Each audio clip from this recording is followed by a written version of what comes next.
ప్రేమించు పెళ్ళాడు అని నన్ను వంశీ హీరోని చేశాడు. వంశీ చేసిన హీరో సక్సెస్ అట్టర్ ఫ్లాప్. అతనికి పౌరుషం వచ్చింది, నాకేమో జీవితం మీద విరక్తి కలిగింది. ఇంకా అక్కడితోటి అయిపోయింది. నేను ఆల్మోస్ట్ ప్రొఫెషన్ అయిపోయింది అనుకున్న టైంలో వంశీకే మనం ఒక భానుప్రియని కవర్ చేయడానికి ఫస్ట్ హాఫ్ అంత బాగా సక్సెస్ అయింది ప్రేమించి పెళ్ళాళ్ళు. మనం ఇంకా నెంబర్ ఆఫ్ అమ్మాయిల్ని కనుక కవర్ చేసే క్యారెక్టర్ అయితే ఎలా ఉంటుంది? మరి నెంబర్ ఆఫ్ అమ్మాయిలతో ఎవరికి పరిచయం ఉంటుంది? టైలర్, వాడే ladies tailor. Ladies tailor cinema కష్టపడి నిన్న ఎవరో పోస్ట్ పెట్టారు, 38 ఏళ్ళు అయిందట. 38 years బ్యాక్ ఒక క్లాసిక్ అని పెట్టారు లేడీస్ టైలర్. 38 సంవత్సరాల క్రితం చేసిన లేడీస్ టైలర్తో మళ్ళీ నేను ప్రొఫెషన్లో ఇప్పుడు వెనక్కి తిరిగి చూసుకోలేదు. మొత్తానికి మచ్చ మచ్చ మచ్చ అంటే ఎవడు పట్టాడు? జమజచ్చ, జభాష, రాజభాష. తర్వాత సినిమా అవకాశాలు వచ్చిన తర్వాత ఇంకా అక్కడి నుంచి వెనక్కి తిరిగి చూడలేదు నేను. అవును సార్, అవును. ఒక ట్రెండు, తెలుగులో ఒక కామెడీకి ఒక హీరో, ఒక ట్రాకు, సంవత్సరానికి 12 సినిమాలు రిలీజ్ అయ్యే అంత ట్రాక్ వచ్చేస్తుంది. అది భగవంతుడు ఇచ్చిన అవకాశం. నిజం. ఏప్రిల్ 1 విడుదలలో ఎంత అమాయకంగా ఉంటారో అంతే సిన్సియర్ లవరు, అంతే భయస్తుడు. ఆయా క్యారెక్టర్స్ నాకున్న పెద్ద అదృష్టం ఏంటంటే ఆనాడు రచయితలు, ఆనాడు ప్రొడ్యూసర్సు, ఆనాడు మన బడ్జెట్లో తీసేవాళ్ళం సినిమా బ్రహ్మాండంగా నచ్చేది అందరికీ. చిన్న బడ్జెట్ పెద్ద హిట్లు ఎక్కువ జరిగినాయి అలాగా. సో ఆ క్యారెక్టర్స్ వల్లే. పైగా మీరు క్యారెక్టర్ అన్నారు కాబట్టి మీకు ఒక్క విషయం చెప్పాలి. నేను హీరోగా యాక్ట్ చేసిన క్యారెక్టర్స్ ఏది కూడా రెగ్యులర్ హీరో కాదు. హీరో 10 మందిని కొడతాడు, 100 మందిని కాపాడుతాడు, ఆ క్యారెక్టర్స్ కాదు. సమాజంలో మన చుట్టూ ఉన్న ఒక అప్పులప్పారో, ఒక ప్యాకెట్ పాపారో, ఒక లేడీస్ టైలరు, దివాకరం, అవును, ఆ నలుగురు చూసుకున్నా కూడా వరకు కూడా అన్ని క్యారెక్టర్స్ కూడా మన చుట్టూ ఎక్కడో మన చుట్టూ తిరుగుతున్నటువంటి క్యారెక్టర్లు. సో అందుకని ఏమని అంటే ప్రతి వాళ్ళకి కనెక్ట్ అయ్యింది. ఎవరి కాళ్ళే. ఇప్పుడు మీ బొట్టి వాళ్ళు ఉన్నారనుకోండి, వాళ్ళ మామయ్యో బాబాయో ఎవడో ఒకడు ఉంటాడు అలాగా. లేదు, ఆ క్యారెక్టర్స్ వాళ్ళు ఇదేంటో నా గురించి బాబోయ్ ఇలా కనెక్ట్ అయిపోయారు అందరూ. తద్వారా నాకున్న అదృష్టం మీ అందరి దగ్గర, మీ అందరి ఇళ్లల్లోనూ ఒక ఒక ఒక కంచం, ఒక మంచం ఎట్లా అయితే గ్యారంటీగా ఉంటాయో రాజేంద్ర ప్రసాద్ సినిమా గ్యారంటీ. అలా నేను మీలో ఒకటి అయిపోయాను. అది ఒక అదృష్టం నిజంగా. నిజం.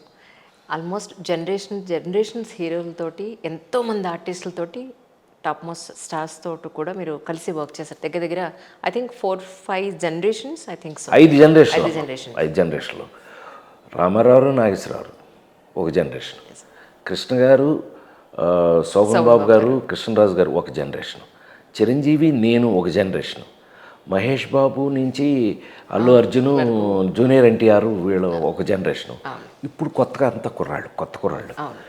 ఇందులో నాకు స్పెషల్ క్యారెక్టర్స్ రాస్తున్నారు. మీరు జులాయి దగ్గర నుంచి తీసుకోండి.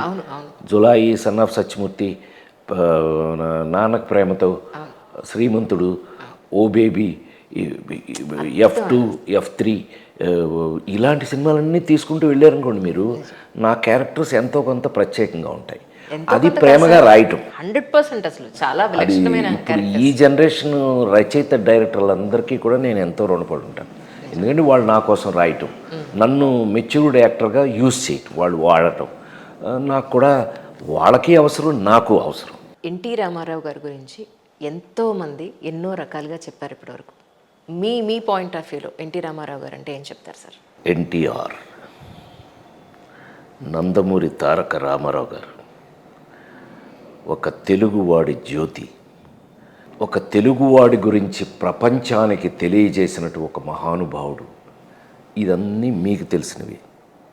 నాకు తెలిసింది చెప్పనా? ఎన్టీఆర్ మామూలు మనిషి కాదండి. ఇది బాగా వినండి మీరు. కృతయుగం, త్రేతాయుగం, ద్వాపరయుగం, కలియుగం, మీరు విన్నాయి ఇవన్నీ. ఈ యుగాలన్నీ వస్తున్నాం మనం దాటి, ఇప్పుడు కలియుగంలో ఉన్నాం మనం. త్రేతాయుగం గురించి మర్చిపోండి మీరు. త్రేతాయుగంలో ఇళ్ళకి డోర్లు కూడా ఉండేవి కాదు, అసలు దొంగతనం అనేది ఉండేది కాదు. ఏమీ లేని ఆ రోజులు అవి మనం కేవలం కథలు విన్నాము. అలాంటిది మనం చూసే అవకాశం లేదు, వదిలేద్దాం.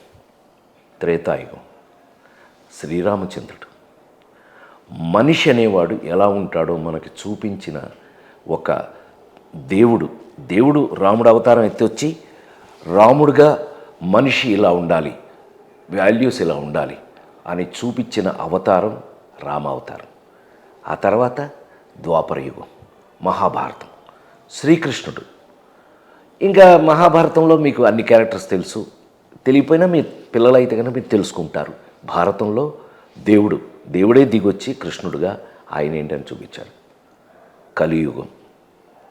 కలియుగంలో దేవుళ్ళందరూ గుడి లోపల,